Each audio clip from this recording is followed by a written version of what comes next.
Tujuan materi kita pada kali ini adalah 1. Memahami pengertian dan sejarah jalur rempah Nusantara. 2. Mengetahui persebaran rempah di Indonesia. 3. Memahami manfaat dan nilai ekonomi rempah. 4. Menganalisis dampak jalur rempah terhadap Indonesia dan dunia. 5. Membandingkan jalur rempah dengan jalur sutra. Pengertian jalur rempah Nusantara. Jalur rempah Nusantara adalah jaringan perdagangan rempah yang menghubungkan wilayah-wilayah di Indonesia dengan dunia luar. Rempah telah menjadi komoditas penting sejak zaman dahulu kita. Nusantara berperan sebagai pusat perdagangan rempah dunia, menghubungkan para penghasil rempah dengan pedagang dari berbagai benua seperti Asia, Eropa, dan Afrika.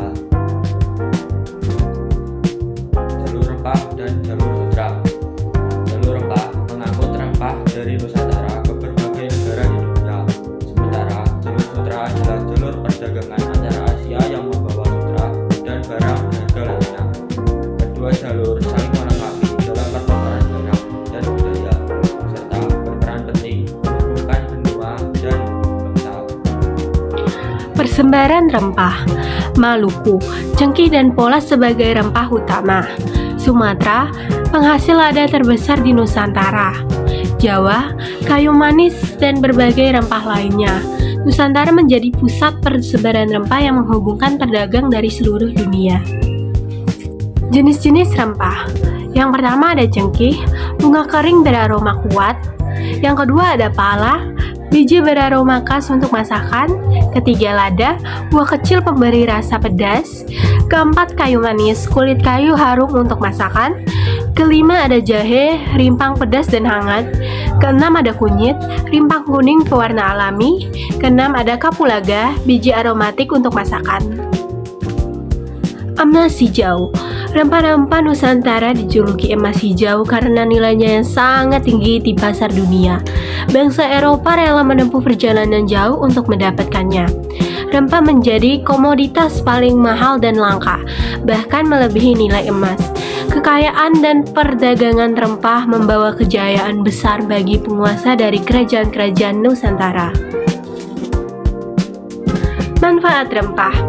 Bahan masakan untuk cita rasa aroma khas, obat tradisional untuk berbagai penyakit, pengawet alami agar makanan tahan lama, minuman tradisional dan kesehatan, parfum dan wewangian minyak rempah, komoditas penting dalam perdagangan dan ekonomi.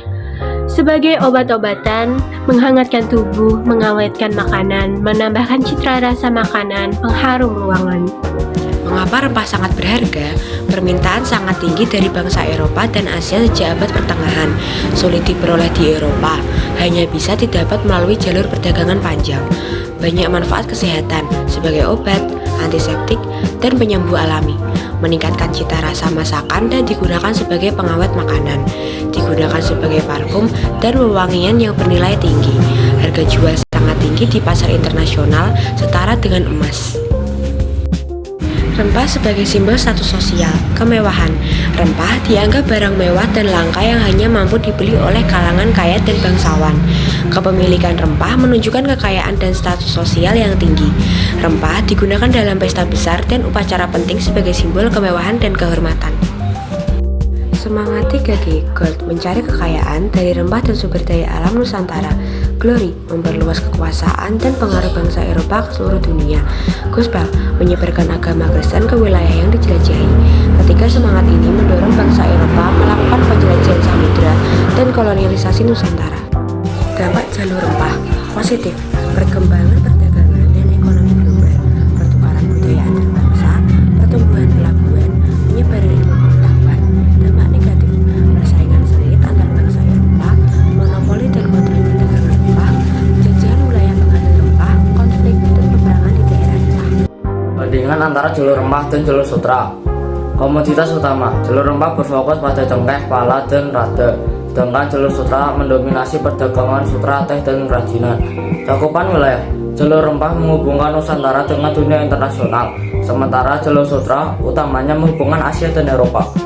Rute perjalanan, jalur rempah didominasi oleh jalur laut atau dengan sedikit darat, sedangkan jalur sutra lebih didominasi lewat jalur darat. Dampak dan peran.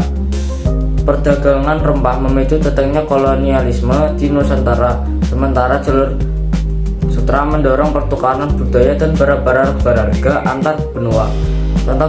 Contoh pada jalur rempah adalah cengkeh, pala, dan lada, sedangkan pada jalur sutra contohnya meliputi sutra, porselen, serta rempah Asia.